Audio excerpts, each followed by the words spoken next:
I was at gate C17 when the text came in. Mom's new husband is moving in.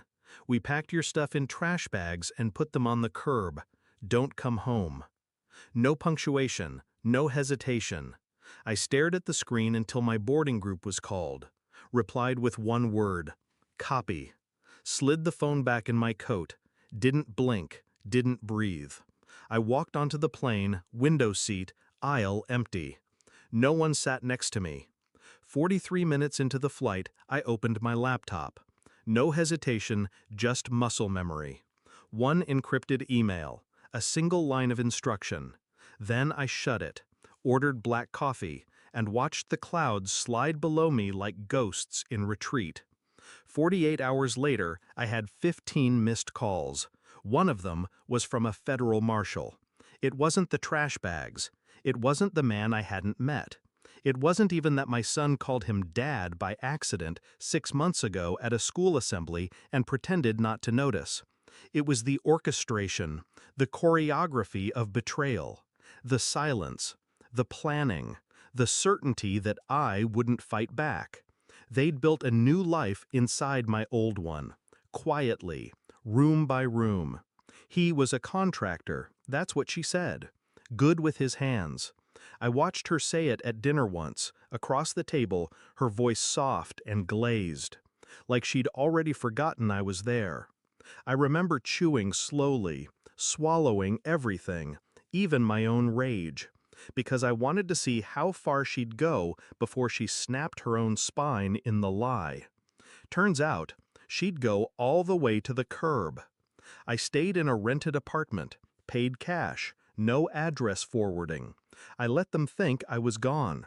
The neighbor across from our old house was a chatty widow who believed I was on assignment overseas.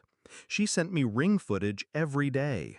I watched him carry my daughter's art off the fridge, put it in a storage bin, labeled it Donate. My son? He watched through the window and didn't blink. I checked her accounts next. Passwords hadn't changed. She was arrogant that way, confident I was too broken to look. I wasn't. I saw dinner reservations, Airbnb receipts, one-way tickets to Belize from 2 years ago, photos of him in our backyard, 6 months before we separated. He'd been there before. I'd just missed the signs. I watched every video she deleted from her shared drive. She didn't even password protect the album marked June. It was her birthday month. The report came in on a Tuesday, encrypted file, verified by the DoD. The man in the house wasn't just a contractor. He was a defense intelligence asset with sealed indictments in 3 states. He used alias identities, married for green cards, bought houses, sold them under straw names. He had done this before, a dozen times, always with women like her. She'd helped him launder money through her small business. She didn't know it, not yet, but the accounts were already flagged. I printed the report, black ink, no staples, just paper and silence. Then I drove, parked 2 blocks away, walked the rest, knocked once. She opened the door in a robe that used to be mine. "Where have you been?" she asked, voice low.